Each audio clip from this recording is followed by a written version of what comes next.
bonjour à toutes, bonsoir plutôt à toutes. Bonjour. On est ravis d'être avec vous. On est super content d'être avec vous ce soir. On a un invité de marque, comme vous pouvez le voir. Je vais commencer par présenter rapidement les chroniqueurs qui nous accompagnent aujourd'hui avec un petit nouveau qui nous rejoint, qui remplace Dinosaurus qui ne s'est pas remis de la défaite d'Arsenal jeudi. J'ai nommé Dada Lantiller. Salut.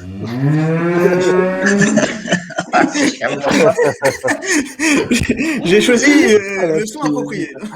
Oh là là. T'es content de nous rejoindre, Dada? Ouais, très content, très content. Bon, je passe du chat à enfin avec vous en direct. Allez. Moi, je suis très content. On va parler. Il y a que moi qui l'entends mal ou c'est tout le monde? Il n'y a pas de réseau gentil. Ah, messieurs. On dit quoi si vous m'entendez bien hein. Là, c'est bon, on t'entend bien. Garde ton micro proche de toi. Ouais. Vas-y, Papito. Ouais, donc on a aussi bien sûr les fidèles au poste avec le totem qui est toujours présent. Salut à tous, heureux d'être là.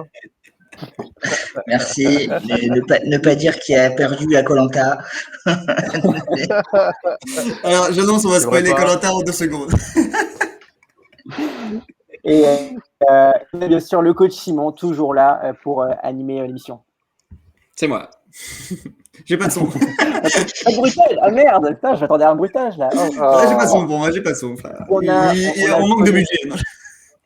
On a le connaisseur indispensable du Tortifoot, celui qui connaît la planète football entière. J'ai nommé Nathan Loco. Pas d'exagération. Et ça va, t'es en forme, Loco, aussi? Je suis en forme, je suis content d'avoir Johan. Je pense qu'il va nous raconter plein d'anecdotes. Bah voilà, j'y viens, Johan, justement, notre invité exceptionnel. Ce soir, il nous fait l'honneur d'être avec nous. On le remercie. On a un grand plaisir à être avec toi, Johan. On rappelle rapidement que tu étais journaliste en fait à l'équipe, à Infosport Plus notamment, RMC, donc tu connais vraiment bien ce milieu-là du journalisme et du sport, bien sûr. Donc on est ravis d'avoir ton expertise ce soir et que tu sois avec nous. T'es en forme? Salut à tous, merci. Ouais, merci de m'inviter. Puis ouais, la forme quoi. Très content d'être là. C'est un plaisir de t'avoir. On est très content de te recevoir. Ouais, moi aussi, je suis content d'être là. Je suis content. On a un beau menu ce soir. On a un menu assez complet. On va commencer l'émission par un petit zoom sur le parcours de Johan et un peu ses différentes expériences. Et ensuite, on va vraiment parler foot, tous ensemble, se faire plaisir, parler de plein de sujets avec le match de Paris qui est en train de se terminer. Paris a du mal en ce moment face à Rennes. On parlera aussi de la prolongation de Neymar, fausse bonne idée ou réussite pour le PSG, on verra. Lille champion, peut-être. Est-ce que les Lillois ont fait un grand pas avec la victoire face à Lens? Et puis on fera un tour d'Europe aussi, bien sûr, habituel, on va dire, du Tortifoot. On vous emmènera en Espagne, en Allemagne, en Italie pour voir un peu ce qui s'est passé, en Angleterre aussi, bien sûr, voir ce qui s'est passé ce week-end. Voilà, donc si ça vous va, je vous propose qu'on passe au sujet numéro 1, donc le parcours de Johan. Johan, est-ce que tu veux déjà te présenter pour ceux qui ne te connaîtraient pas parmi nos abonnés? Est-ce que vous avez vu le jeu de mots Bienvenue dans l'équipe?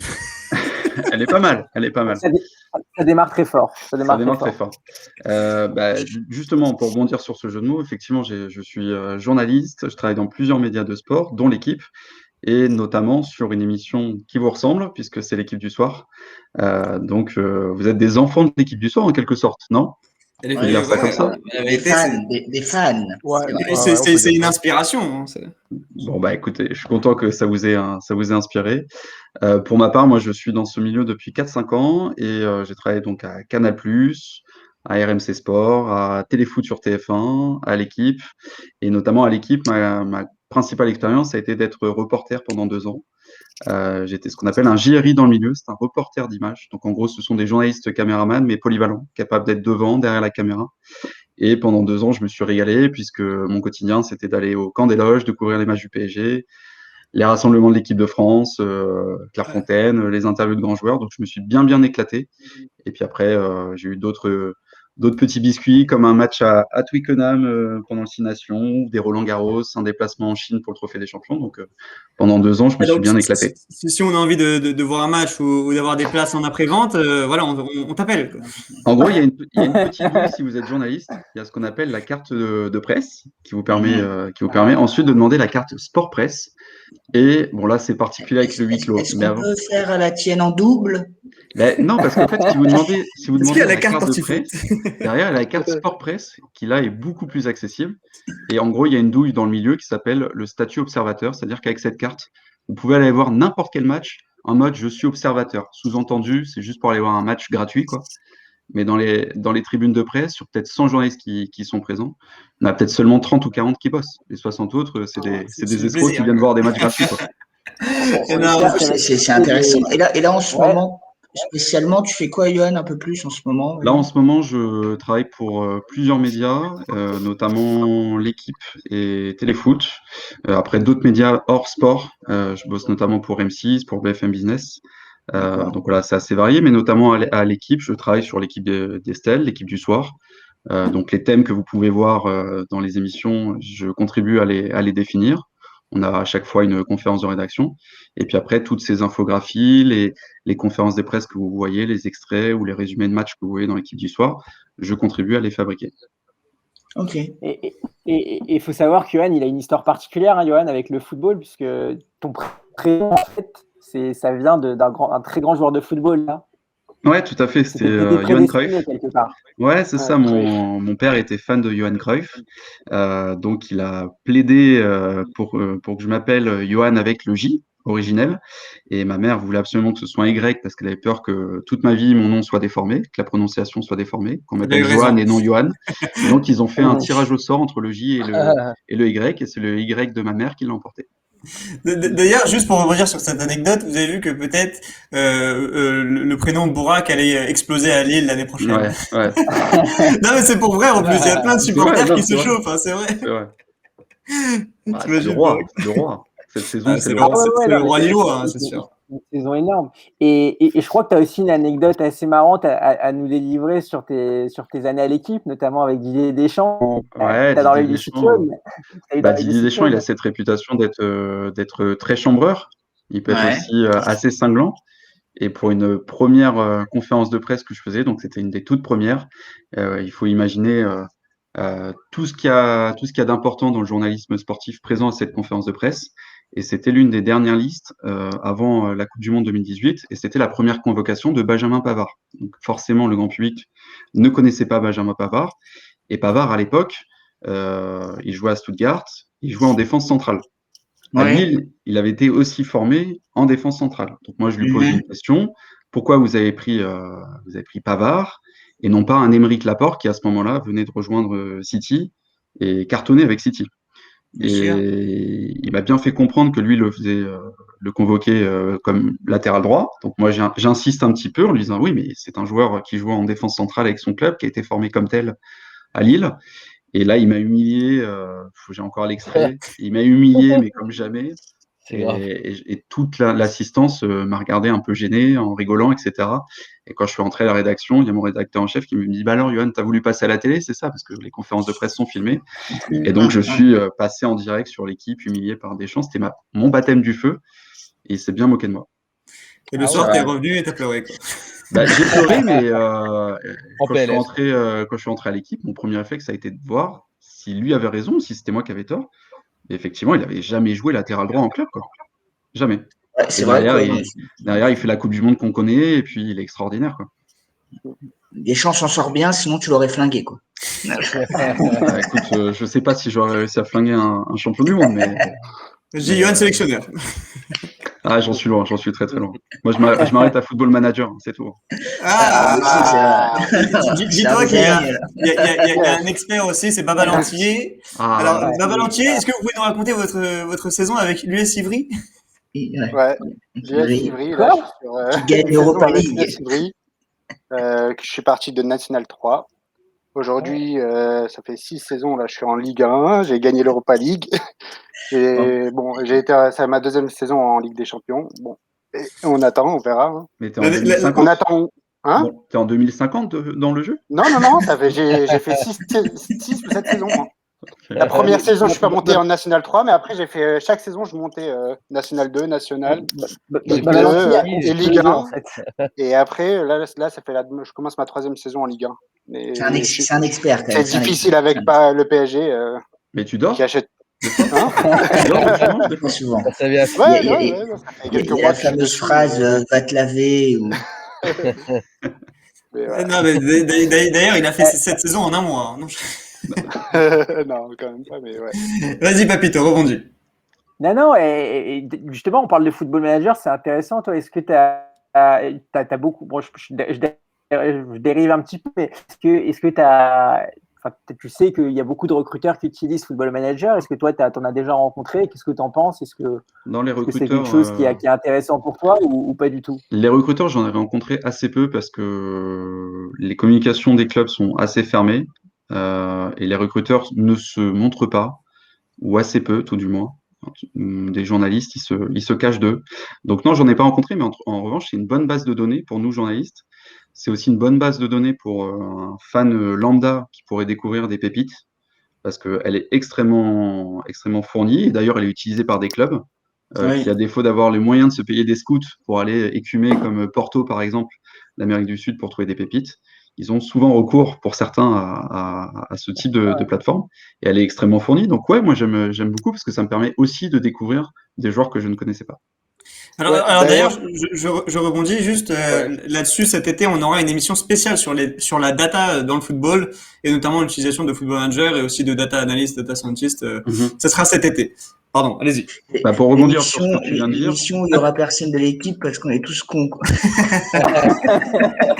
Moi, je sens qu'il y aura Johan. Mais moi, avec grand plaisir. Mais pour rebondir sur ce que vient de dire le coach Simon, Opta, qui est l'analyste numéro 1 des matchs, etc. Pour nous, c'est une bible. Pour chacune des émissions qu'on prépare, les statistiques qu'on vous fournit, elles sont elles-mêmes fournies par Opta. Ouais, et d'ailleurs, même pour le Canal Football Club et tout ça, tout est fourni par Opta. C'est la référence pour nous. Mais d'ailleurs, il y a beaucoup cette année, la grosse révélation, c'est le XG, là, les occasions concrètes, là, c'est ça? Ouais, tout à fait.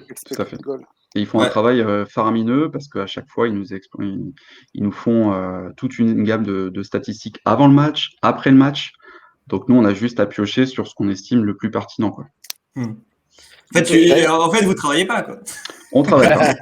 Notre travail est de hiérarchiser, de vulgariser les informations qu'on estime les plus pertinentes. Mais effectivement, on ne crée pas énormément de choses. On est plus des vulgarisateurs et des hiérarchiseurs, entre guillemets, sur les informations.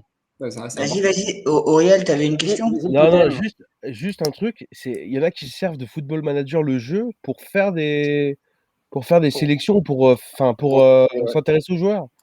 Bien sûr, il y a des clubs qui n'ont pas les moyens de se payer des scouts, un réseau de scouts aussi fourni, par exemple, que le FC Porto. Donc, au lieu de payer des recruteurs et puis donc l'hôtel, les déplacements, etc., ils ont accès à cette base de données.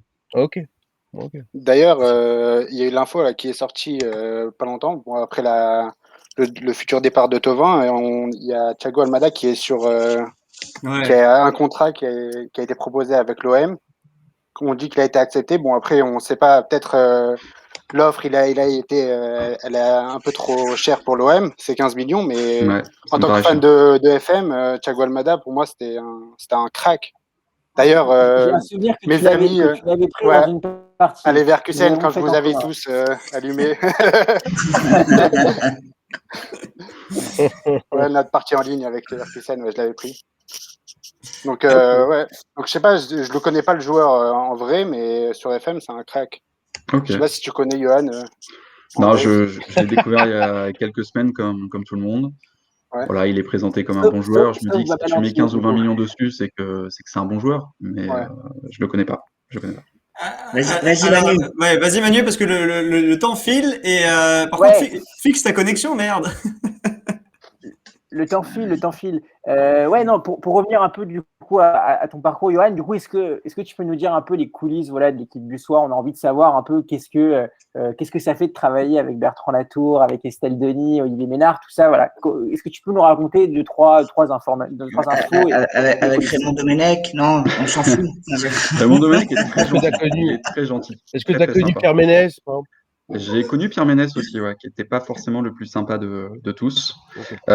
Pour répondre à ta première question, Manu, moi, les consultants, on les voit finalement assez peu, puisqu'on construit l'émission avec Olivier Ménard. Il a ce qu'on appelle un chef d'aide, si vous voulez, c'est l'espèce d'architecte de son émission. C'est lui qui lui parle notamment dans son oreillette.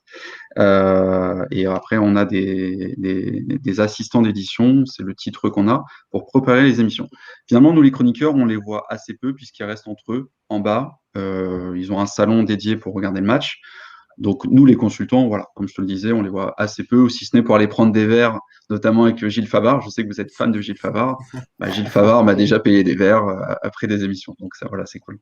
Après, sur le déroulé d'une journée, on a une conférence de rédaction.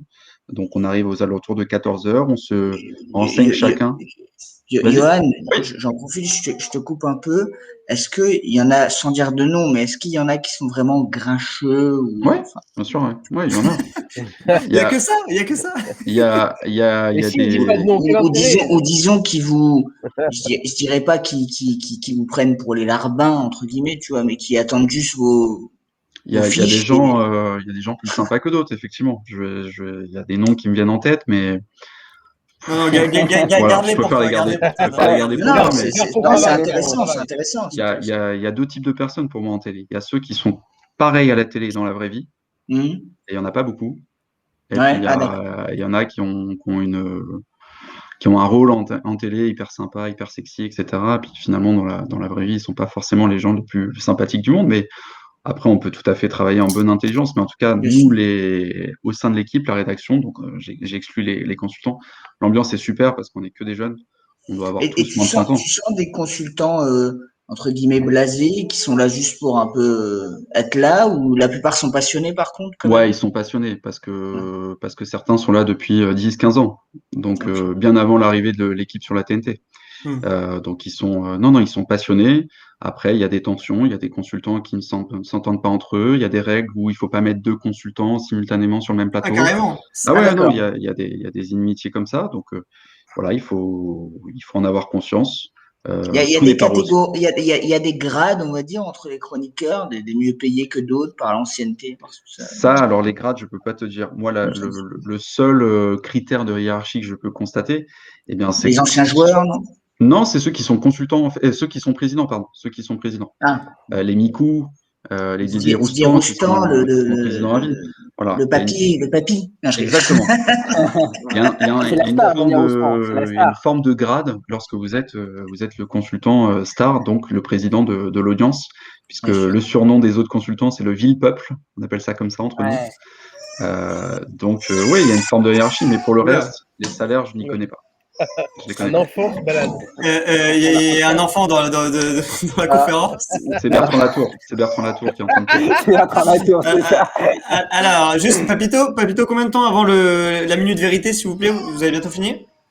Alors moi j'ai bientôt fini, non, je voulais juste rappeler aux abonnés que voilà, qu'on avait la chance et le plaisir de recevoir Johan Delrac qui a travaillé pour l'équipe, notamment Téléfoot, RMC Sport et Canal+. Donc on est ravis de l'avoir et oui, je vais alors si Loco est revenu, je vais lui passer la parole pour la minute vérité du coup. Je pense que c'est toi qui vas l'annoncer la minute vérité. Voilà, c'est moi qui vais l'annoncer. Alors je vais retrouver mes notes parce que je ne les ai pas sous les yeux. Ou alors si tu veux, je le fais. Moi je veux bien lui poser une question avant. Ouais, bien sûr, vas-y. Quel sportif t'a le plus marqué? Parce que tu nous as dit que t'avais fait un peu tous les rugbymen, tennisman, footballeurs. Donc je me suis dit quel sportif t'a le plus marqué en interview En interview, à part Deschamps, peut-être, que tu nous as dit. En fait, tu as marqué parce que c'est des mecs extrêmement célèbres. J'ai eu la chance d'avoir Mbappé, Neymar, Federer. Oh là. On n'entend plus rien, là. Là, c'est une catastrophe. C'est une catastrophe, là. C'est pas possible. Désolé, Johan. Pas de souci. Ça Johan, je suis vraiment désolé. Je suis vraiment des aléas directs. c'est vraiment. Tu peux enlever le micro. Non, mais là, Faut pas le muter, là. Nathan, mute-toi parce que ça devient plus possible. Là. C'est une horreur. Non, mais t'étais pas muté, c'était une horreur. Et voilà, c'est la magie du direct. Ça Ouais, fait partie du jeu. On est content d'avoir Johan. Et on lui laisse répondre à la question de Baba. Ouais, pour te répondre, Baba, c'est compliqué parce que j'ai eu la chance d'avoir des grands sportifs à mon micro, Zidane, Henry, Federer, etc. Ah ouais. Mais c'est vrai que quand j'ai vu Federer arriver, moi, ça m'a fait un truc. Et puis, pareil, une cérémonie du Ballon d'Or, j'ai eu Messi, pareil, juste devant moi à 30 cm. Ça te fait quelque chose quand même, quoi. C'est pas n'importe qui, quoi. Ouais.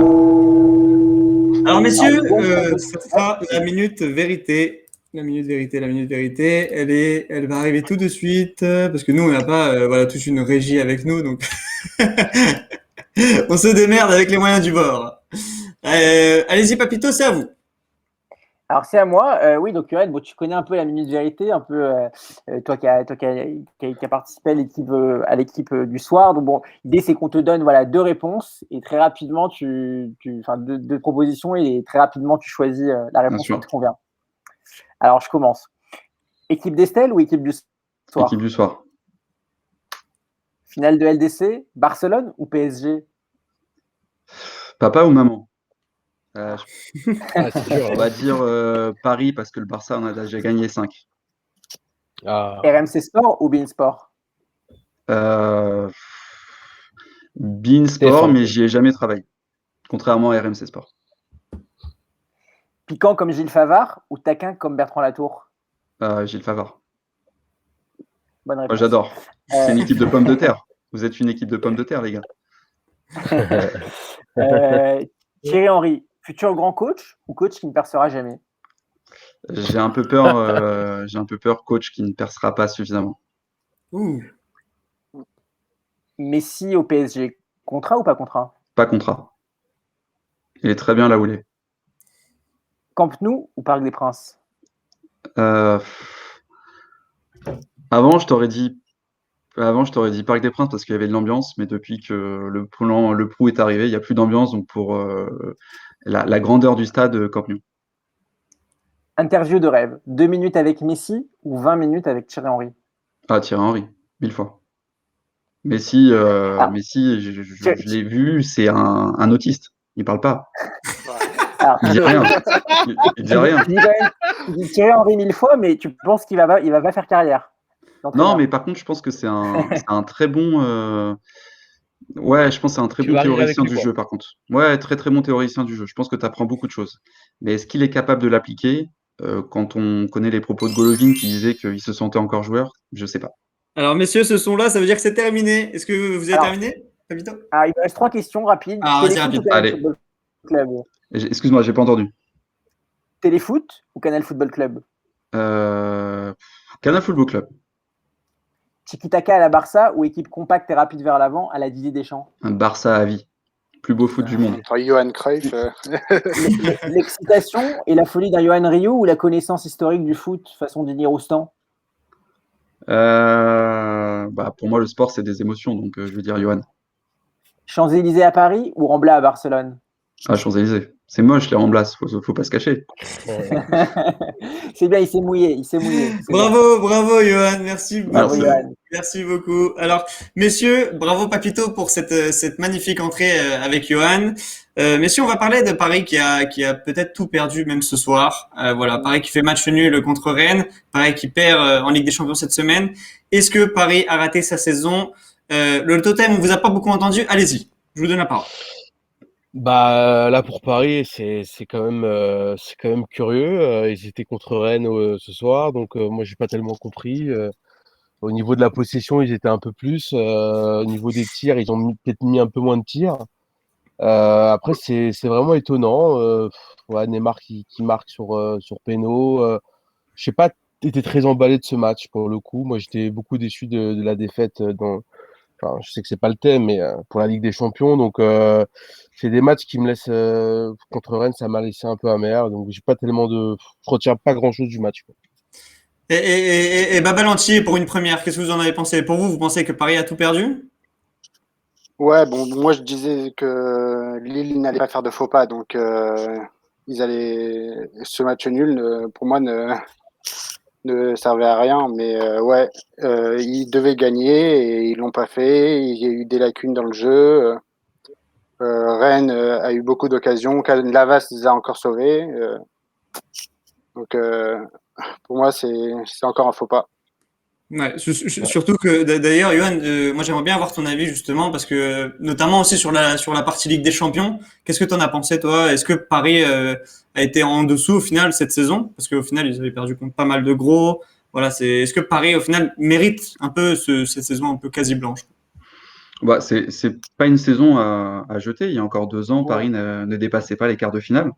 Là, on sort C'est de vrai. 2 années consécutives avec une finale et une demi-finale. Et je trouve que d'ailleurs, perdre en demi-finale cette saison a plus de valeur que d'aller en finale du Final 8. D'accord. Ouais. Donc la progression est là, mais c'est une équipe qui, pour moi, est trop hétérogène. Il y a 2 mecs qui écrasent tout, et derrière, il y a des grosses lacunes. Moi, quand je vois Herrera, Danilo, les latéraux, hormis Barnat, c'est assez faible.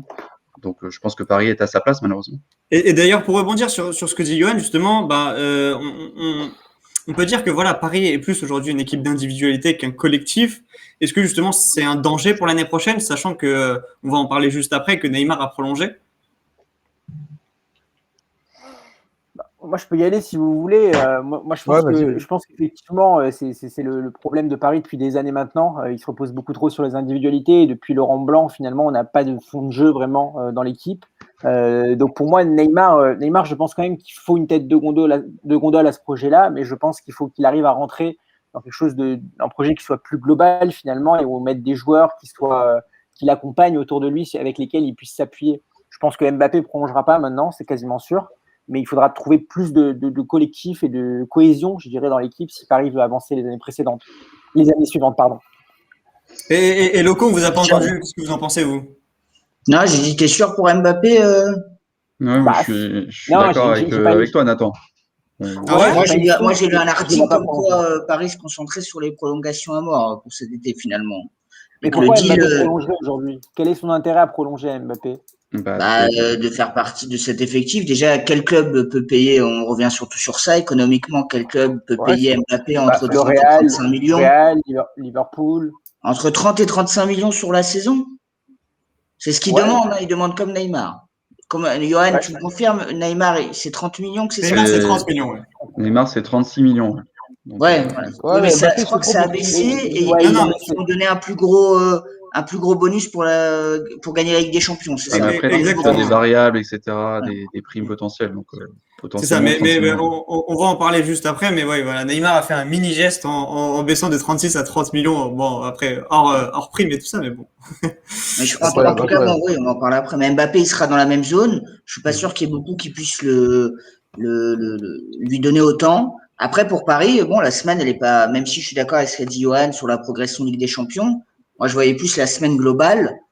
Pour un club comme Paris, de finir, on va dire, avec une Coupe de France, c'est toujours, bon, on est toujours violent, mais si c'est ce qui devait se passer après, est-ce qu'on peut dire que c'est réussi comme saison? C'est une saison quand même qui, bon, avec tout ce qui s'est passé, changement de coach, un brin décevant quand même. Enfin, il y a certaines choses, moi, que ce soit les recrues de l'été dernier comme Danilo et j'en passe des Florenzi qui finalement ont beaucoup déçu sur l'aspect défensif.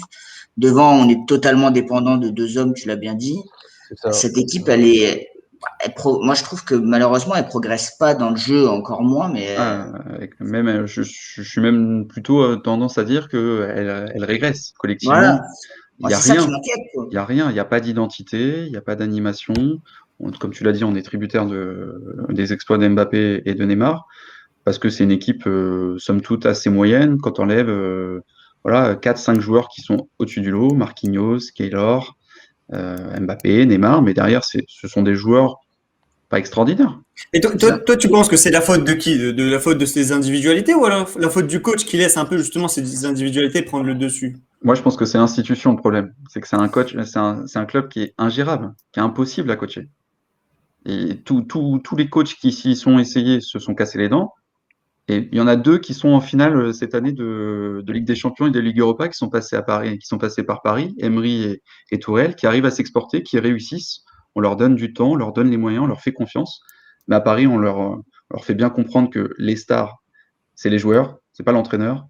et tous se censurent et tous meurent avec leurs idées et tous échouent. Mais il faudrait un Johan, dessin, en fait. c'est intéressant ce que tu dis, mais toi, quand tu étais au camp des loges et tout ça, c'était assez récent. Tu le ressentais aussi? Emery, moi, la première année où j'étais à l'équipe en contrat, je le voyais donc toutes les semaines au parc, au camp des loges, pardon. Il arrivait forcément, voilà, comme un jeune qui arrive dans une nouvelle classe, enthousiaste, plein de belles idées, etc. Et au fur et à mesure de la saison, je l'ai senti de moins en moins enthousiaste. Et à la fin, je me suis même dit, ce mec suinte la trouille, quoi. Il suintait la trouille. Je trouvais que moi, c'était vraiment le ressenti que j'avais quand il rentrait dans la pièce, quoi. Un peu comme Tourelle qui avait hyper bien démarré et qui au final part d'une manière. Tourelle, au début, on était hyper content optimiste. de l'avoir parce que on était optimiste, il était bon client, il avait plein de bonnes idées, il était chaleureux, rigolo, etc. Et puis à la fin, on sentait que la gestion politique en interne lui prenait toute son énergie, quoi. C'est vrai qu'il y a des vidéos d'interviews de Tourelle où à chaque fois il s'énerve. Sur son fin de parcours, à chaque fois il s'énerve. Et tu le sentais. À la fin, il était plus agacé, alors qu'au début, il était charmant. Il était charmant. Les amis, moi, Aurélien, tu avais une question aussi? Ouais. Alors allez-y, Baba Aurélien, à vous. Non, mais juste, non, je me dis, est-ce qu'il ne faudrait pas un entraîneur à la Deschamps, peut-être un entraîneur qui considère pas les joueurs comme des. Enfin, qui change complètement la politique. Enfin, pour moi, le problème du PSG, c'est qu'on a des grands joueurs, mais qu'on n'arrive pas à diriger parce que c'est des grandes superstars. Et peut-être que tout dépend de l'entraîneur finalement qui va essayer de les cadrer et pas se laisser marcher dessus.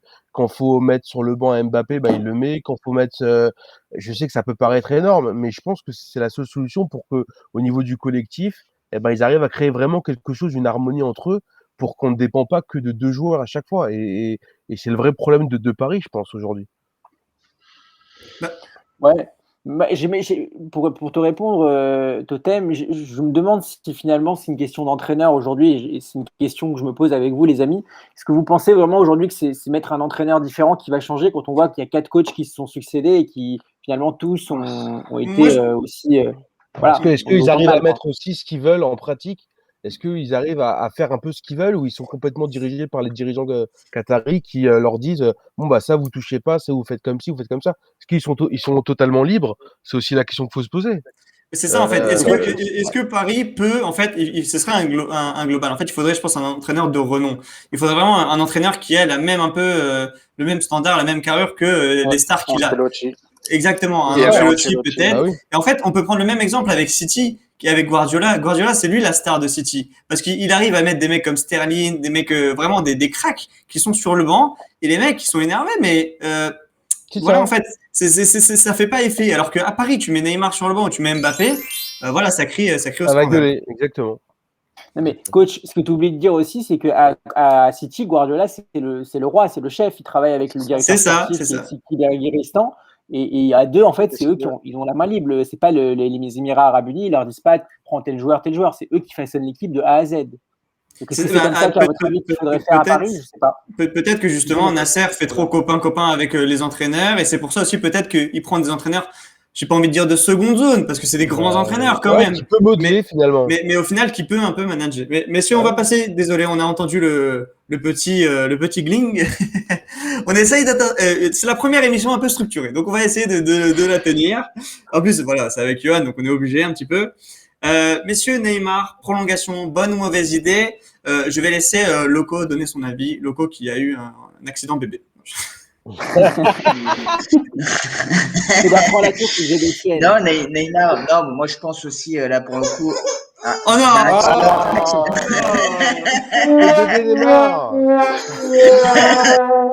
Désolé, va te muter et vas-y. Allez-y, Baba Lantier, à vous. Bonne ou mauvaise idée? Bah, franchement, bon, Neymar, depuis qu'il a signé, il a signé les Qataris l'ont signé pour être dans le projet jusqu'à la fin, donc et pour leur ramener la Ligue des Champions. Donc, on savait qu'ils allaient faire en sorte de le prolonger coûte que coûte et de monter le projet avec lui. Bonne ou mauvaise idée pour moi? Ouais, Neymar. S'il est pas blessé, s'il est dans la forme, dans une bonne forme, comme on a vu au début de la Ligue des Champions, enfin plus contre le Barça et les Bayern, oui, c'est une bonne idée. Et après, c'est le reste de l'équipe, comme a dit Johan. C'est le reste de l'équipe avec à part Neymar et Mbappé, c'est le reste de l'équipe qu'il faut. Parce que moi, justement, j'aimerais avoir l'avis de Johan là-dessus. Est-ce que pour toi, c'est un choix au niveau football, au niveau sportif, ou c'est un choix économique? Parce qu'on a beaucoup entendu parler de Neymar qui est prolongé parce qu'il y avait la Coupe du Monde au Qatar en 2024 et que c'était une excellente pub. 2022. 2022. Je suis en avance.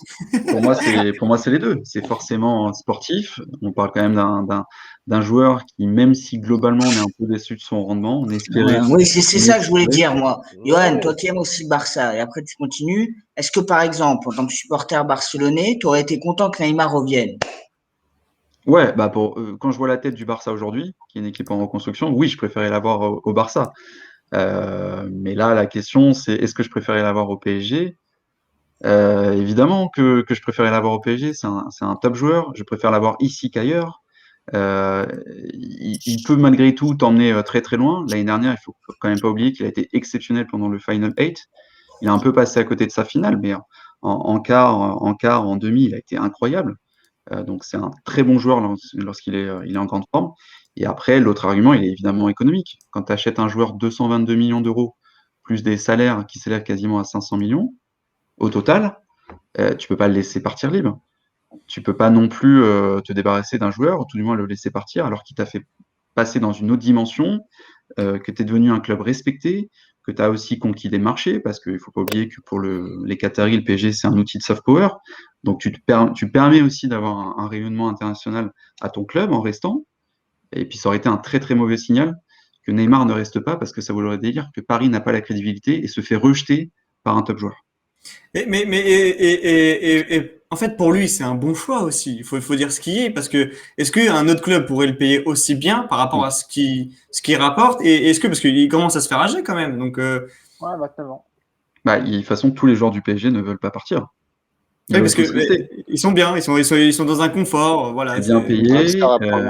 Voilà, Draxler, c'est quand tu l'écoutes, le mec est plus content de vivre à Paris que de jouer au PSG. Mais c'est quand même pas normal. C'est quand même miraculeux qu'il ait prolongé. Draxler. Je parle de Draxler, pas Neymar.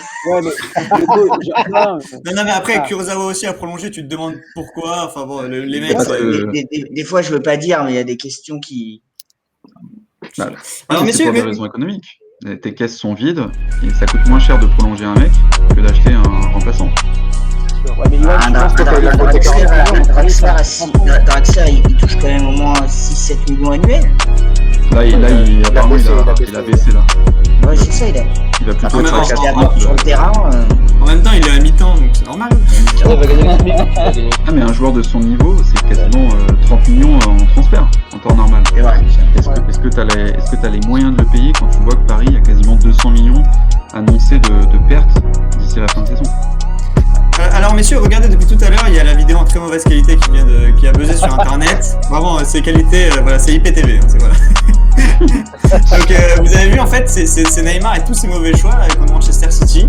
Et bon, lui qui avait promis en fait de mourir sur le terrain, etc. C'est un peu à charge, coach, quand même. C'est un peu à charge. Mais justement, est-ce que justement il est bon que pour la Ligue 1 et jouer que la moitié des matchs depuis qu'il est à Paris, et aussi pour faire la pub au niveau d'autres pays? Par rapport aux supporters, eux qui supportent le club et qui rêvent d'une Ligue des Champions, est-ce que c'est pas assez? Est-ce qu'ils peuvent encore y croire avec Neymar?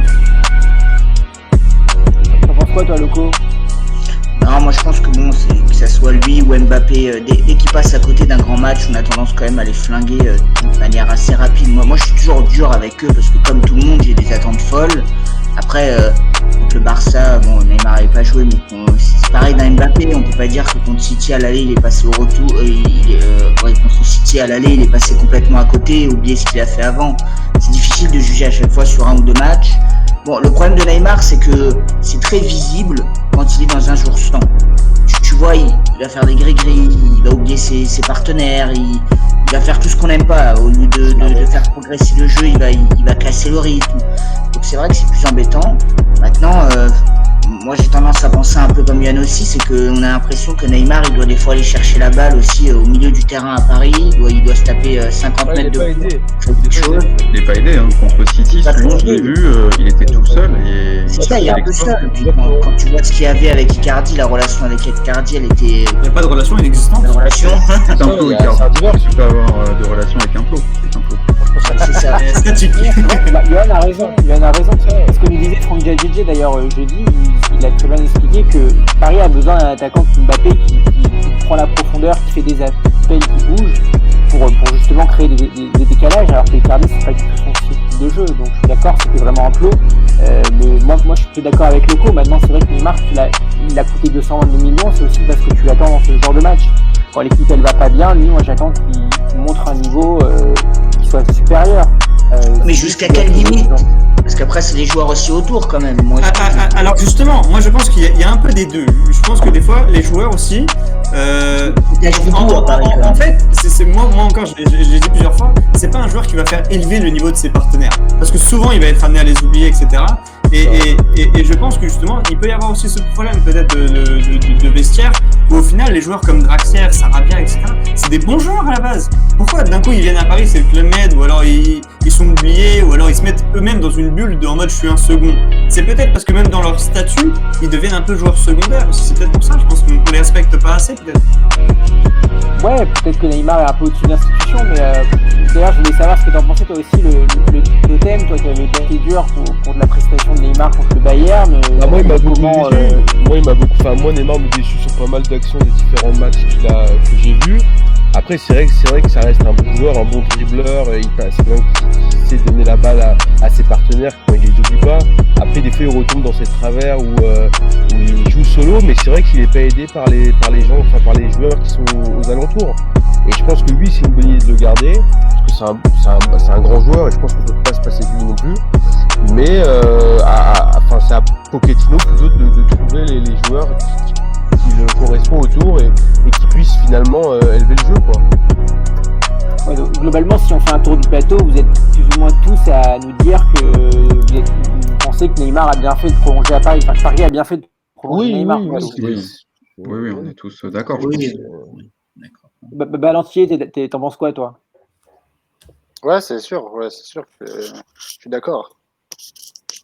Ouais, donc plutôt entre. Et si vous devez faire un choix entre. L'entier dans son rôle d'entier. Le gars, il va pas trop vite. Je préfère parler de l'actualité de l'US Ivry. Ouais, non, mais comme on l'a dit, Neymar c'est un top joueur. Il ramène. Bon, c'est pas que le merchandising, mais on peut pas le vendre, enfin on peut pas le vendre ou le laisser partir libre, donc il faut le garder et construire l'équipe autour de lui. Et d'ailleurs Mbappé reste du coup? On l'espère. Ça va être, mais eux, ils peuvent pas le vendre, enfin le laisser partir libre l'année prochaine non plus. Donc c'est un peu une tortue ninja, on a quand même besoin de lui, les mecs. Pour le coup, c'est vrai, c'est le joueur qui a surclassé, qui a surpassé cette saison pour le coup. Alors, messieurs, on a entendu le petit gling, donc on va passer à Lille déjà champion. Est-ce que vous pensez que Lille a clairement son destin en main, encore plus avec le faux pas de Paris ce soir? Est-ce que c'est une bonne chose pour le championnat de France d'ailleurs d'avoir ce renouveau? Yoann, qu'est-ce que t'en penses? Est-ce que toi, t'es heureux que Lille soit champion? Non, parce que je suis supporter du PSG, donc je suis pas particulièrement heureux.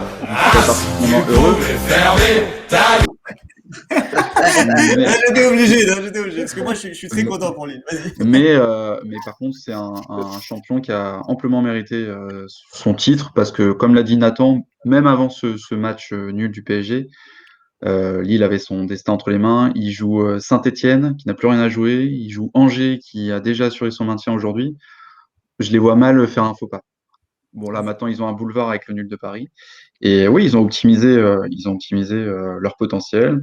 Ils avaient un bon effectif. Ils ont un excellent gardien. Parce qu'on parle du roi Bourak, mais Maignan, pour moi, c'est quasiment l'homme de la saison. Il va sûrement s'en aller, d'ailleurs. Mais Maignan à Milan, t'en penses quoi, Yoann, d'ailleurs? Bah, ça dépendra de Donnarumma. Si Donnarumma prolonge, aucun intérêt pour Maignan d'aller là-bas, parce que je suis pas sûr qu'il soit numéro 1, par contre. Mais oui, il a le niveau pour aller jouer dans peut-être pas un top club, mais un club qui fait entre 3 et 4 de son championnat. Donc je pense à des Dortmund, à des Tottenham, à des clubs de ce standing. On annonce Donnarumma dans les travées du Juventus Stadium, côté de la Juventus.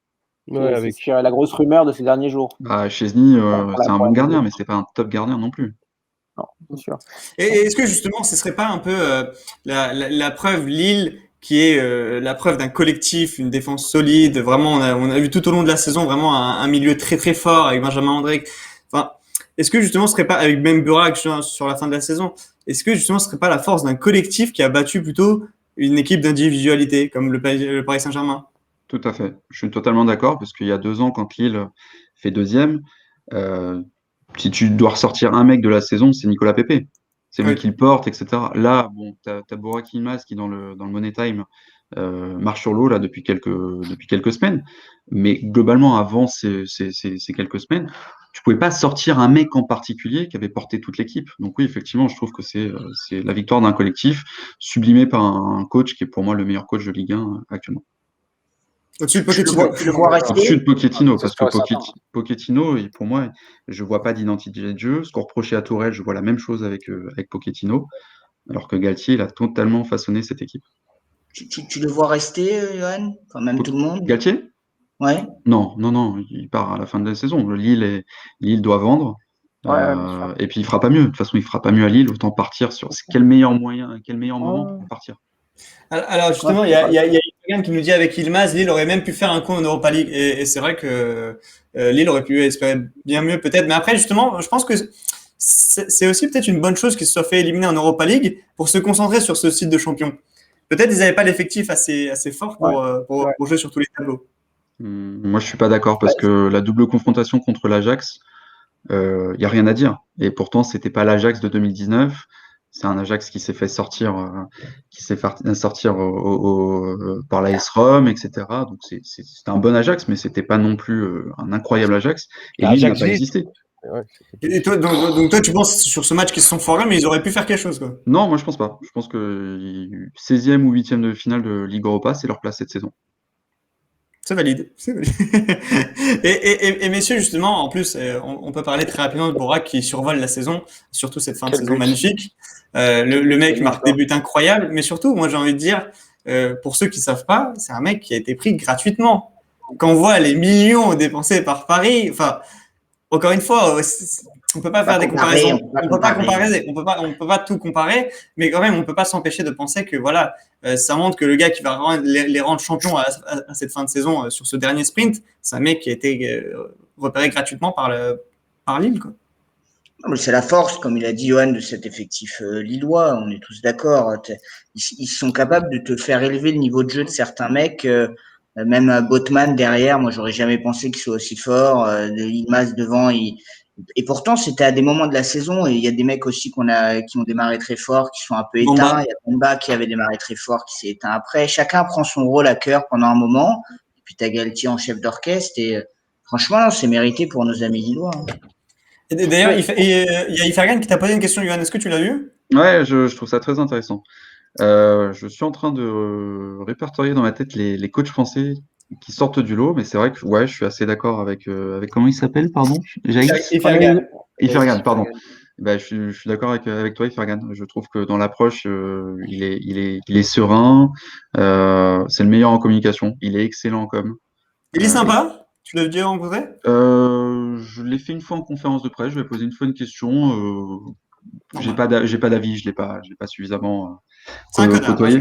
Non, pas du tout. Mais en fait, le mec transforme de tout, tu sais. Il a une sérénité qui se dégage et je pense est contagieuse pour ses joueurs. Il est excellent en com, donc il met pas le feu dans le vestiaire par ses propos. Et puis c'est un mec qui, un peu comme Mourinho, prend la pression sur lui. Voilà, je fais bien comprendre, allumez-moi, mais moi, mes joueurs, je les protège, etc.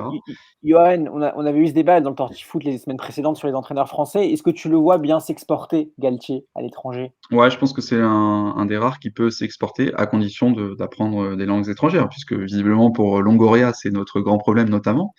C'est qu'en plus de ne pas avoir d'orientation, de culture foot, on a l'impression d'être que que des adeptes du physique en France en écoutant Longoria. C'est surtout qu'on a des lacunes linguistiques. Et je pense qu'effectivement, c'est Là-dessus, il y a compliqué pas pour tort. s'exporter. Ça, c'est clair que pour s'exporter, c'est pas évident. Non, mais bon, Et tu le verrais où, il raconte exactement n'importe quoi. Où est-ce que je le verrai? Ouais. Ouais, je le verrai bien en Italie. Ouais, en Italie. Ouais, je le verrai bien. Mexique, comme Je sais pas si vous avez entendu, mais nos confrères de l'Afterfoot ont annoncé qu'il y aurait une touche sur le Napoli. Ouais, je le verrai bien en Italie. Napoli qui serait un bon choix en plus, enfin, bon, sans trop dériver du sujet Lille, mais ce serait quand même un super choix pour lui et pour le Napoli aussi. Il retrouve Osimhen.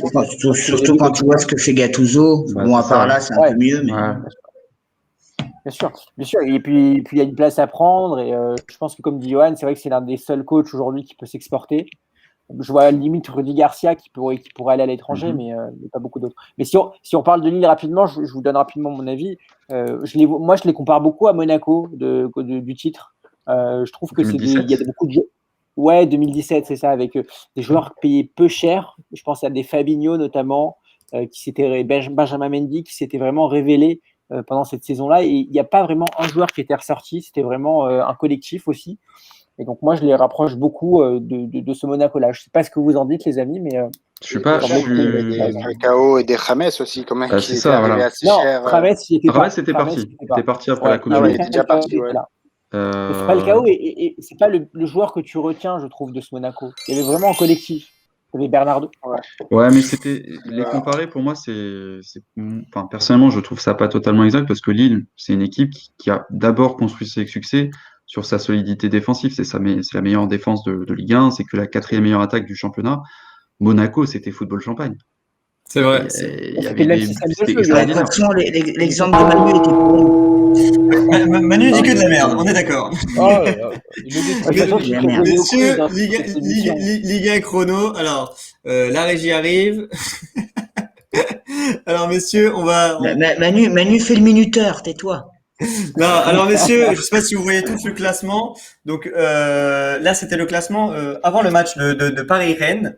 Donc bon, voilà, Paris doit avoir 76 points maintenant. Ouais, c'est ça. On peut en parler très rapidement de la 5e place justement, où Lens a un calendrier très très chargé sur cette fin de saison, les pauvres. Qu'est-ce que vous voyez justement accrocher cette 5e place, messieurs? Moi, je vois bien, continue à rêver rêver. Le mot est fort, mais moi, je pense que Rennes va le faire au finish. Je sais pas pourquoi. C'est vrai que la forme plaide pour eux. Ouais, mais depuis plusieurs semaines, j'ai l'impression qu'ils sont mieux. Marseille et Lens ont du mal à finir. Bon, après, Monaco quand même, hein. Ouais, c'est ça. C'est ce que je pensais dans ma tête aussi à Monaco. Mais sur la forme, Marseille et Lens sont tellement inconstants là. Enfin, ont du mal à finir. Lens est fatigué, Marseille est inconstant. Je pense que de toute façon, ça va se faire vraiment sur la dernière journée, limite, hein, jusqu'au bout. D'ailleurs, les pauvres ce soir quand même, parce que je sais pas si vous avez vu, mais le penalty il est sévère, moi je trouve. Hein. Contre Rennes, ouais, le penalty est sévère. Après, Rennes est quand même vraiment en pleine bourre. Le Genesio a relancé certains joueurs comme Terrier, Guirassy, qui marquaient plus et qui remarquent aujourd'hui. Donc moi, je trouvais que Grenier au centre. Ouais, Grenier, exactement. Donc je croyais pas trop en eux, mais c'est vrai que là, je suis assez bluffé par leur match contre Paris, qui a été très correct aussi. Et toi aussi, Yoann, tu vois Rennes? Non, moi je vois plutôt Marseille, moi. Je vois bien un effet Sampaoli, galvaniser les troupes et faire un cadeau à Thauvin. Le match d'aujourd'hui, quand même, contre un Saint-Etienne. Ouais, c'est faible.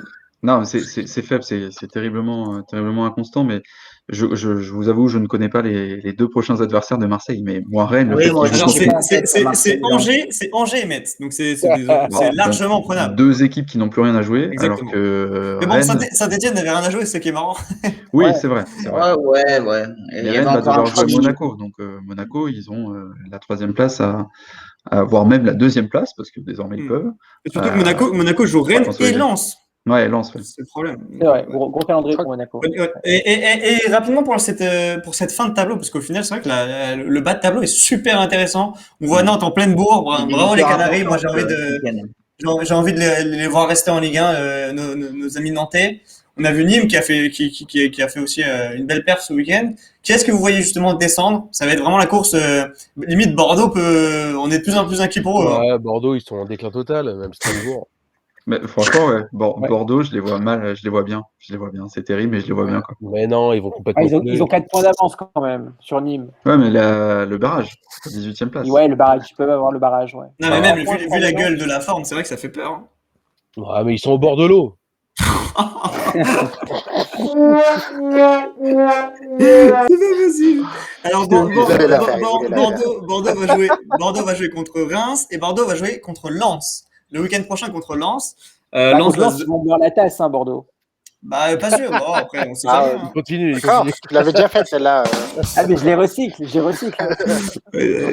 Ah, mais finalement, Bordeaux, il y a quelqu'un qui a repris le club ou comment ça marche? Non, pour l'instant, Ils attendent la fin de Ah, saison toujours pas. justement pour voir s'ils vont se maintenir. Hein, sinon, il n'y a C'est aucun pour ça. intérêt à reprendre.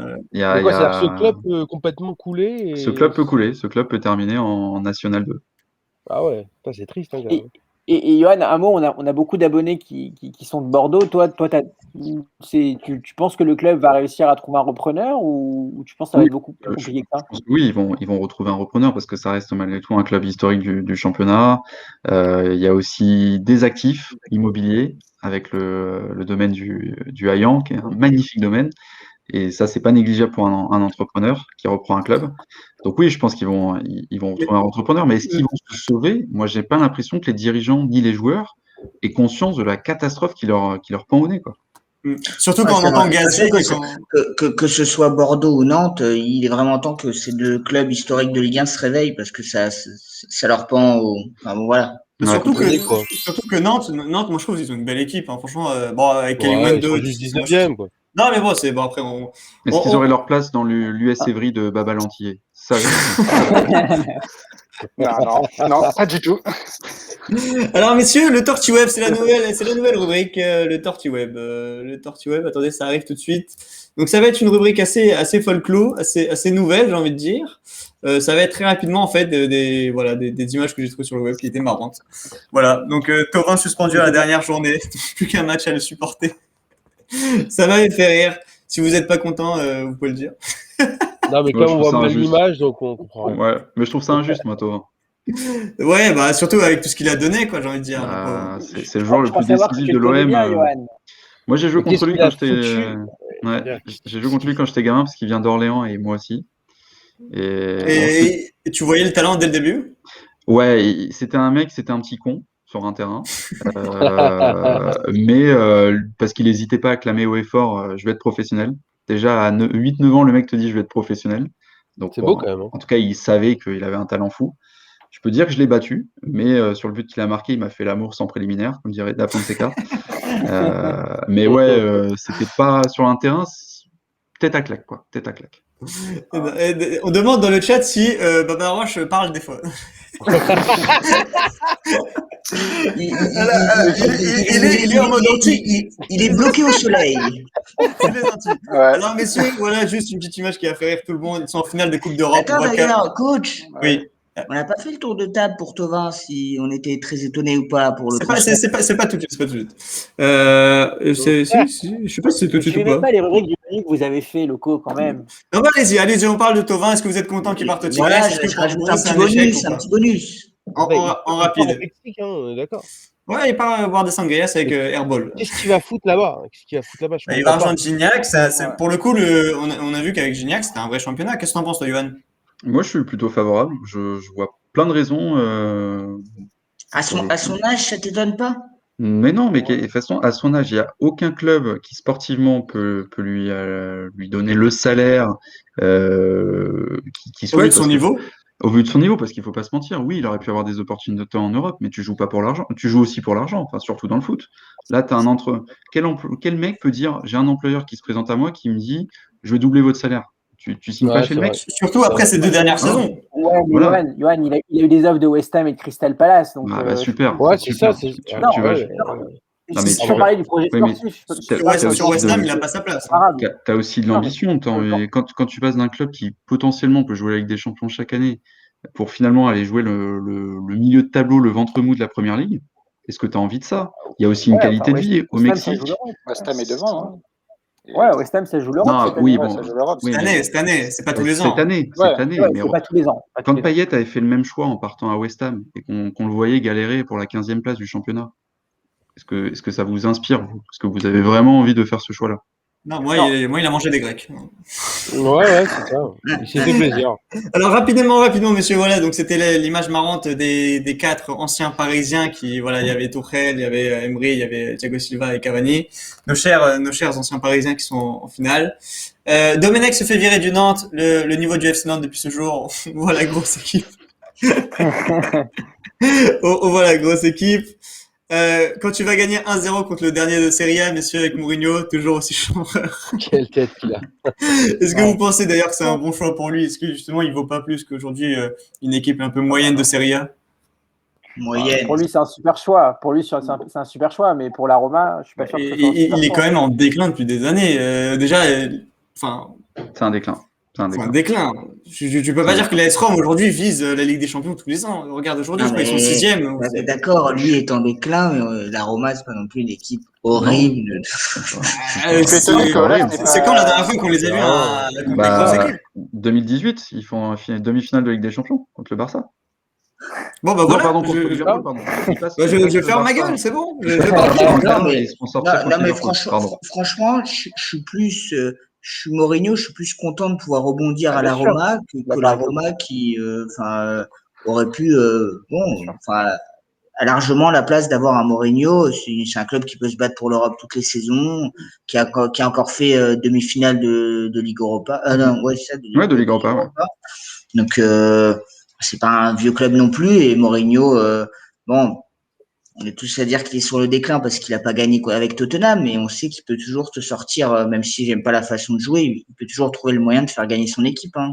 Et puis le championnat italien c'est assez bien à son style de jeu. C'est un entraîneur plutôt défensif, plutôt d'accord. qui a très bien réussi lorsqu'il est passé en Serie A avec l'Inter Milan. On se souvient des 2 Scudetti de la Ligue des Champions. Ça peut être explosif aussi parce que bon, c'est un club à forte pression populaire, la Roma. Et Mourinho n'est pas forcément un mec toujours gérable, mais moi je pense que ça peut marcher. Eh ben, on partira là-dessus. Alors, le PSG, c'est une bonne école en fait. Tu te prépares à la vie active. Quand on voit, c'est vrai, même Coman qui avait martyrisé le Paris Saint-Germain. Il y a Ifergan qui nous dit justement que Mourinho ne gagnait plus rien depuis 5 ans. Donc, où est-ce qu'il voulait qu'il signe? Alors, le community manager justement du LOSC qui chambre à mort les Lensois en mettant la position en mode centre d'entraînement. On a vu Sergio Ramos qui a liké tous les comptes du Paris Saint-Germain d'un coup depuis 24 heures. Est-ce que vous y croyez ou pas? Ça a été démenti. En fait, il avait déjà liké, ça faisait plusieurs mois. Mais... Montage. Ouais, c'est un montage. C'est juste un abonné qui a dû le revoir et repartager. Vous pensez que son avenir est au Real? Parce que justement, lui ne veut pas prolonger. Hein. J'espère qu'il n'est pas à Paris en tout cas. Ouais. Je vois bien Bordeaux. Je le trouve cramé, moi. Je le trouve cramé, moi. Et puis, prendre un retraité avec un salaire mirobolant, parce que même s'il fera des concessions, il viendra avec un bon salaire et une belle prime à la signature. Je vois pas trop l'intérêt. On a une charnière qui tient bien la route. Je préfère avoir un défenseur remplaçant voilà, pour les matchs de Ligue 1 qui tiennent la baraque, plutôt que d'arriver avec un Ramos qui t'ampute un peu de ta masse salariale au détriment d'autres recrues potentielles. Justement, dans le chat, on nous dit que Ramos, même à son âge, est meilleur que Kimpembe. Je sais pas sûr. Ça pourrait être mieux parce que à Paris, il y a que Marquinhos qui marque sur corner. Donc maintenant, peut-être avec Ramos, il y en aurait 2. Ce seraient nos meilleurs buteurs. Il y a un ball qui dit un truc qui est intéressant, justement. C'est pas mal. Il a raison. Il y a un ball qui dit justement mettre de l'ordre dans la maison. C'est vrai. Par contre, c'est vrai que c'est un vrai. C'est vrai. C'est un vrai chef de meute. On va pas enlever le capitaine à Marquinhos quand même. Non, moi je refuserais. Je serais pas content. Il y a le risque que ça fasse aussi comme Buffon, voilà, qu'il arrive un peu en pré-retraite, voilà. Ça dépend de l'état d'esprit pour moi. Si Ramos arrive vraiment en conquérant, en vraiment voulant imposer sa patte et faire un peu le patron à Paris, ça peut être très bien. S'il arrive comme Buffon dans l'idée d'être en vacances dans la capitale, c'est pas la peine. C'est tout. C'est plus simple que ça. Et monsieur, juste, on va parler. Voilà. C'est le mot de la fin. Voilà. J'avoue, la Tortue Web, c'est une rubrique assez short, assez short. Un peu comme Très Manuel. bonne rubrique, je tiens à dire. On me dit souvent, ouais. Merci.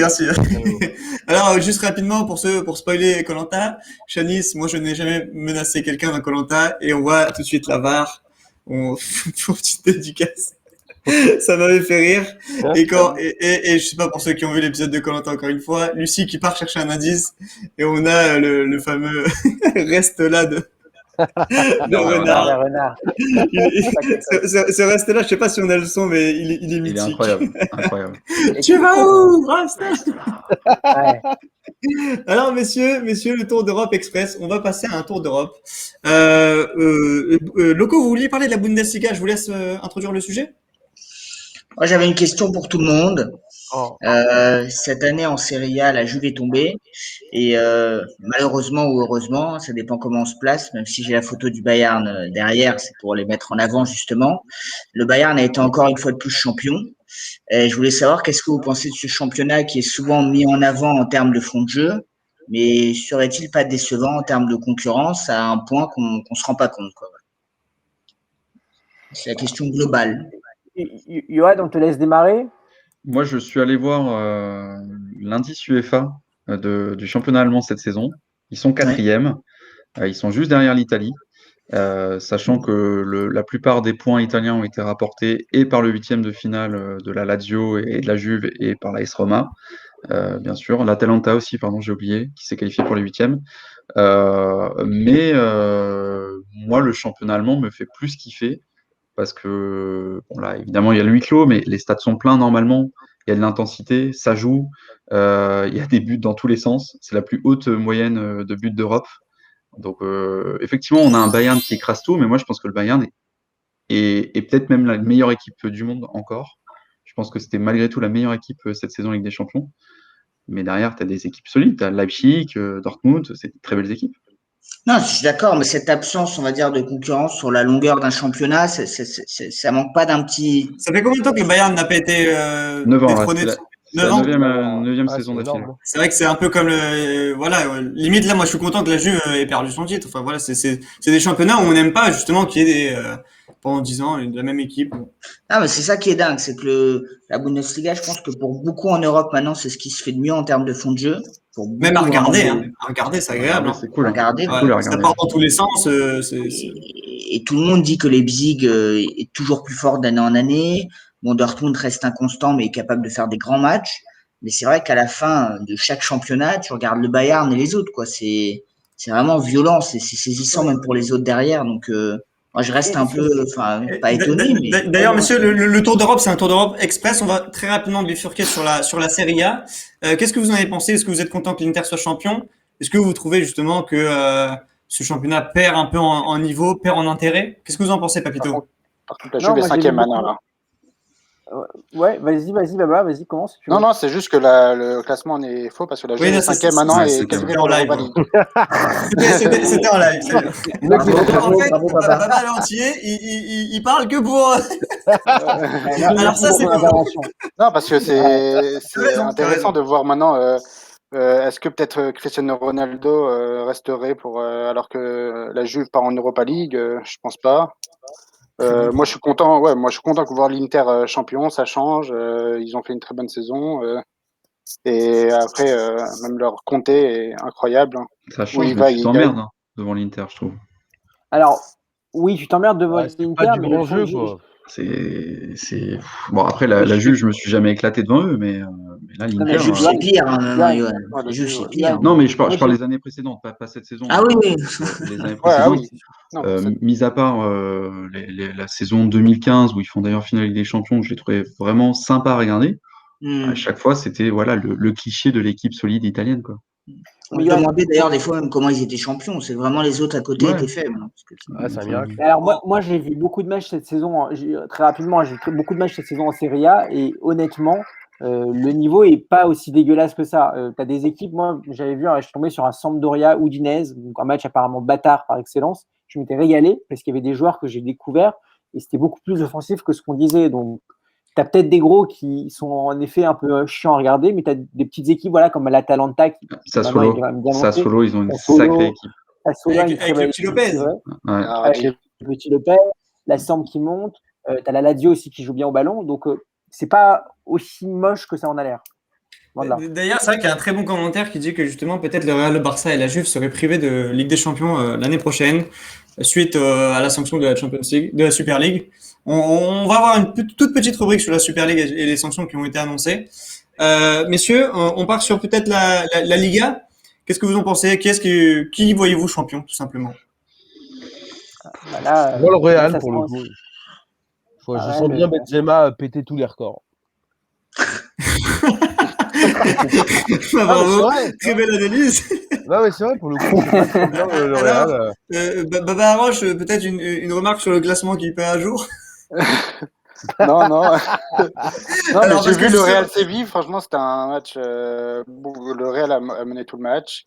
S'est fait prendre un but rapidement, même puis à remener. C'est fini, c'est fini. Et Le pauvre, pour franchement, une fois qu'il parle. non, franchement, ils auraient pu gagner. Et c'est comme ils font des faux pas, et c'est ça qui va leur coûter le titre. Pour moi, je les vois pas champions cette année. Alors, une dernière. Une dernière. Alors, Simon, t'as même pas demandé à Johan, même si on pense qu'il va dire le Barça, qu'est-ce qu'il pensait de ce championnat d'Espagne Non, au cette couteau? saison, l'Atlético mérite. Le Barça mérite pas cette saison. Faut être objectif. L'Atlético mérite.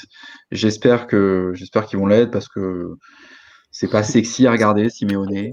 Bon, après, ça l'a jamais été, c'est un parti pris. Voilà. Mais je suis Mais bon, comme il va partir à la fin de la saison, Ah il va bon partir sur Ah, tu veux partir toi, Tu veux Simone? Ah, partir Info, ça. l'équipe d'Argentine. Bon, c'est Ah, quasiment, ouais. C'est quasiment acté. pas un job à temps plein, ça. Ouais, mais c'est son rêve d'entraîner la sélection. Surtout quand tu vois le chantier de l'Argentine, pour le coup. Ah ouais. Donc, Mais d'ailleurs, là, toi, tu vois l'Atlético champion. ouais, ils ont 2 points d'avance, ils ont leur Oui, destin mais entre leurs mains. Je crois qu'il n'y a que la Real Sociedad qui est un gros qui leur reste à jouer. Les deux autres, c'est à leur portée.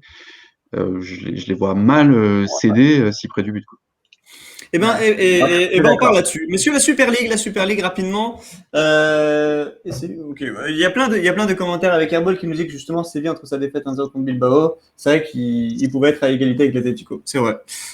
Messieurs, sanctions pour la Super League. On a eu justement peut-être que le Real, le Barça et la Juve seraient sanctionnés jusqu'à 2 ans sans compétition européenne. Qu'est-ce que vous en pensez? Est-ce que vous y croyez?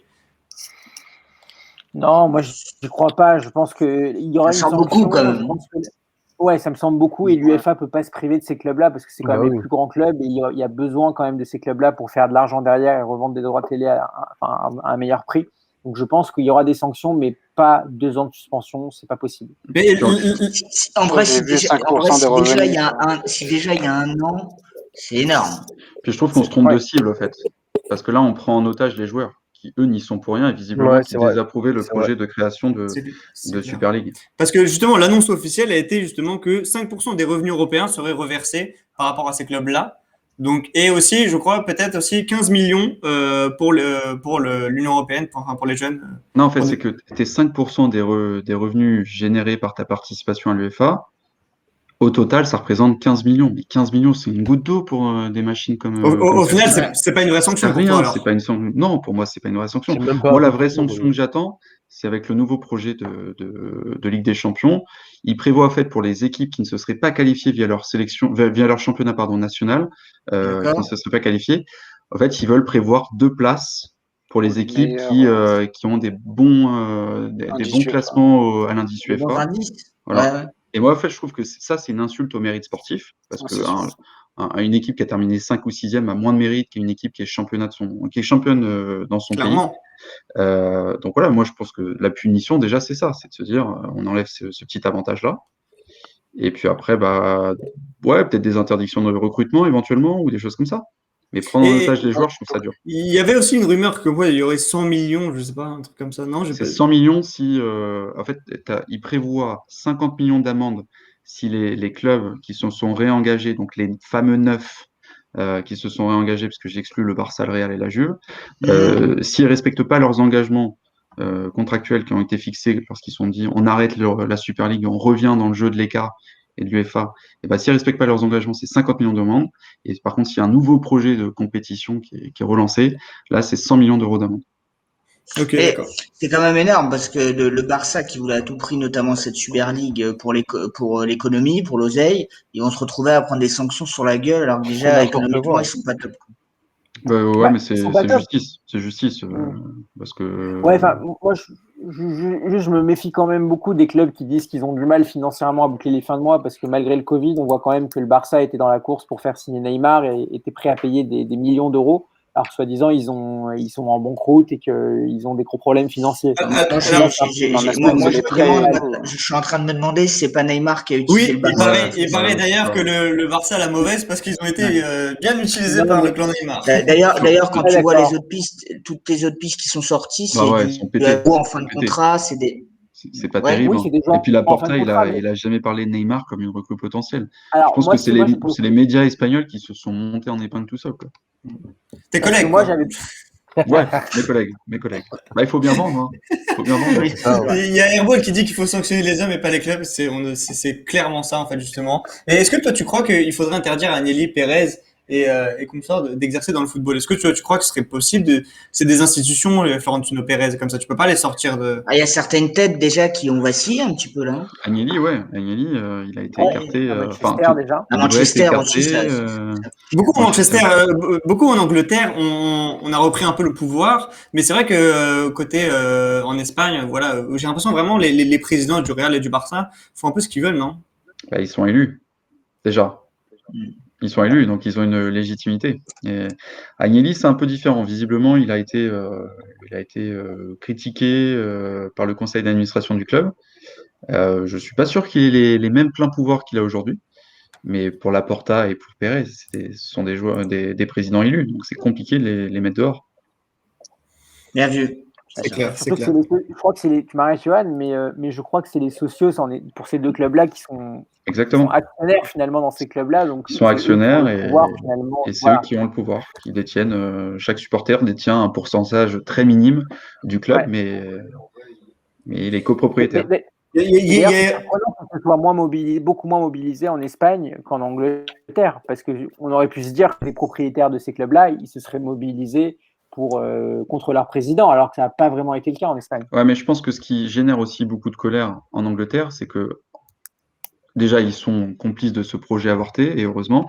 Et en plus de ça, ce sont des dirigeants étrangers. Les propriétaires de Manchester, ce sont des Américains. Tu as raison, Américain. c'est On vrai. se dit, quelle légitimité ces gens-là, si ce n'est pour faire de l'argent, ont à s'intéresser au foot. Même Ouais. chose pour Arsenal, même C'est chose clair. pour Liverpool. Alors messieurs, il y a juste, on va terminer sur le Airball qui disait qu'en NBA, ils avaient obligé Sterling, ex-propriétaire des Clippers, à vendre l'équipe après des propos Ouais. racistes. Et c'est vrai que pour le coup, ce serait un peu inimaginable au football, franchement. Je vois mal l'UEFA avoir la légitimité de pousser un club C'est ça. à changer de dirigeant, ou de propriétaire tout du moins. Ouais, je pense pas que l'UEFA ait le pouvoir. Attends, c'était Airball, par rapport à ce que dit Airball, c'était les supporters qui ont obligé ou c'était Non, La c'était NBA, la, c'est la NBA, la NBA, ouais. c'était Ok. le commissionneur de la NBA qui avait. Parce que voilà, la NBA a beaucoup plus de pouvoir là-dessus, justement. Bon, après, Bon, après, ça se passe aux États-Unis, c'est quand même différent au niveau du. bon, on emmerde le totem. Alors, Papito, c'est votre moment, c'est votre quiz. Allez-y, à vous. Ah bah oui, j'ai voulu faire un quiz vraiment en hommage à Johan qui nous a fait le plaisir d'être là et je le remercie encore une fois. Encore merci, Johan, vraiment. Merci à tous. Merci Merci à beaucoup. tous, c'était Oh, très merci. sympa. C'est un quiz vraiment sur ses deux équipes préférées, sur le PSG et le Barça. Putain, j'ai la pression là, il va falloir que je sois bon. Ouais, donc le Terreau. concept, juste pour resituer, en fait, voilà, il y a des noms à retrouver et chacun son tour, on donne des noms à tour de rôle. Et l'idée, c'est que, oui, je fais vite. Non, t'inquiète, c'est bon, c'est la dernière. Oui. Prends ton temps. Et donc, ce que je vais vous demander, c'est de me retrouver les 14 joueurs qui sont passés par le PSG et par le FC Barcelone. Oh, l'hommage à Je Johan. suis sûr que tu peux les retrouver en une minute, tu vois. Mais bon, Oh justement, on va essayer de tous participer. Tu donnes le premier. Alors peut-être, Johan, honneur à toi. Tu veux commencer? Julie. Oui, Jolie, bonne réponse. Peut-être Totem? Sarah bien, non? Non, Sarabia, bien, c'était Séville. Il n'y a pas joué au Barça. On passe à Baba Lantier. Thiago Motta. Thiago Motta, bonne réponse. Bah, on en a parlé, Neymar, hein, messieurs. Ouais. Neymar, c'est bon. Loco, à vous. C'est normal, je vous vois figé là, par contre, aucun rapport. Vas-y, achète-toi une connexion. Allez, messieurs, on y va. Allez, Loco. Non, je réfléchis, j'ai pas. Non. Maxwell. Moi, je dirais Maxwell, ouais. Alors, Oui, il y a Maxwell, Zlatan et bon. Maxwell, les deux. Zlatan, c'est bon.